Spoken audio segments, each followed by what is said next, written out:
माफी मांगो, राहुल गांधी माफी मांगो, माफी मांगो, माफी मांगो। राहुल गांधी माफी मांगो। उपराष्ट्रपति का अपमान नहीं सहेगा हिंदुस्तान, उपराष्ट्रपति का अपमान नहीं सहेगा हिंदुस्तान। राहुल गांधी, हाय हाय, राहुल गांधी। हाय हाय। गणेश काँग्रेस विरोधात भाजपचं आंदोलन.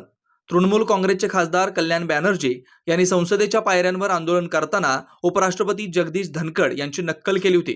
यानंतर आता भाजपकडून देशभरात आंदोलन होताना पाहायला मिळत आहे. भाजपच्या मुंबई कार्यालयाबाहेर ही आता मुंबई भाजपकडून आंदोलन करण्यात येत आहे. या आंदोलनात राहुल गांधी यांच्या विरोधात घोषणाबाजी होते, तसेच इंडिया आघाडी विरोधात घोषणाबाजी करण्यात आली. तसेच राहुल गांधी यांचे फोटो जाळून आणि त्यांच्या फोटोला चप्पल मारून त्यांचा निषेध करण्यात आलाय. सोनिया जी हो, शरद पवार हो, ये सारे लोग की खामोशी ये बता रही है कि संसद पर जो हमला हुआ उसके पीछे भी इन्हीं लोगों का शेर है। वरना देश की संसद पर हमला हो, उस पर देश के हर नागरिक का एक मत होना चाहिए। लेकिन सामने तो 2024 का चुनाव है और सेमीफाइनल में ये सारे लोग हार चुके हैं। और कल आप सबने देखा होगा इंडी अलायंस की बैठक में केवल चाय बिस्किट था और समोसा नहीं था, इसके लिए बैठक पूरी संपन्न नहीं हुई। लोगों से पैसे देने की अपील कांग्रेस पार्टी ने की, लेकिन जब अभियान की शुरुआत हुई और कांग्रेस के राष्ट्रीय अध्यक्ष को मजबूरन अपने मोबाइल से कांग्रेस पार्टी को दान देना पड़ा, तो उनके मुंह से जो उद्गार निकले थे, उनके चेहरे पर जो भाव था, उन्होंने कहा मेरे 1 महीने की पगार गई। इतना बड़ा आदमी, इतना बड़ा व्यक्ति अगर देश के लिए समर्पण नहीं कर सकता, तो ऐसे कांग्रेस की अपील पर देशवासी समर्पण करेंगे। यह भावना अगर कांग्रेस की होगी तो वह भूल है।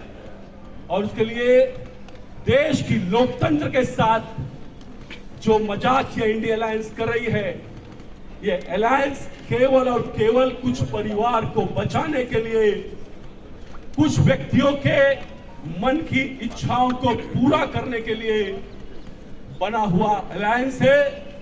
देश की जनता इनके नापाक इरादों को समझ चुकी है। देश की जनता प्रधानमंत्री नरेंद्र मोदी के साथ है, देश के सांसद मोदी जी के साथ है। कल पार्लियामेंट में देश के सांसदों ने पहली बार 1 घंटे खड़े होकर इस घटना का निषेध किया। देश के इतिहास में इस प्रकार से किसी घटना का निषेध करने के लिए इस प्रकार का आंदोलन किया गया होगा। मैं मीडिया के मित्रों से भी कहना चाहूंगा कि इसके बारे में आपकी कलम से भी लिखा जाना चाहिए, आपकी वाणी से भी आवाज उठनी चाहिए, क्योंकि देश का लोकतंत्र सर्वोच्च है और उसके आगे हमारी और आपकी कोई मूल्य और नीति नहीं है। लेकिन युवराज को यह पसंद नहीं है कि कोई ओबीसी समाज का नेता 10 साल से देश को चलाए, 10 साल से देश को मजबूती से चलाए। वो ऐसे लोगों की अपने सामने औकात नहीं समझते हो, आज भी अपने आप को राजा मानने के गलत दे रहे हैं। लेकिन इस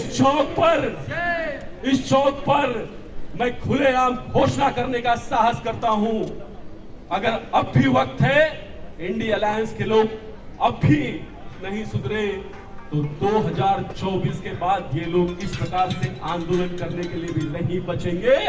देश की जनता ने अपना संकल्प ले लिया है और उसके लिए भारतीय जनता पार्टी मुंबई की ओर से एक बार फिर से इंडिया अलायंस के सभी नेता, वो चाहे हमारे महाराष्ट्र के उभाटा के नेता हो, चाहे शरद पवार हो, चाहे कांग्रेस के नाना पटोले हो, मैं इन सब से कहूंगा समय रह के जागिए, लोकतंत्र की रक्षा करिए, संविधान की रक्षा करिए और संविधान पे बैठे व्यक्तियों का सम्मान करने का सबक लीजिए।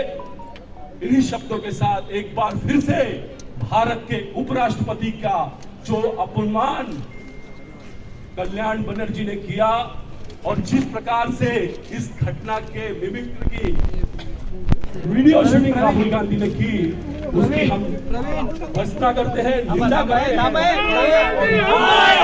राहुल गांधी माफी मांगो, माफी मांगो, राहुल गांधी माफी मांगो, माफी मांगो, वो आंदोलन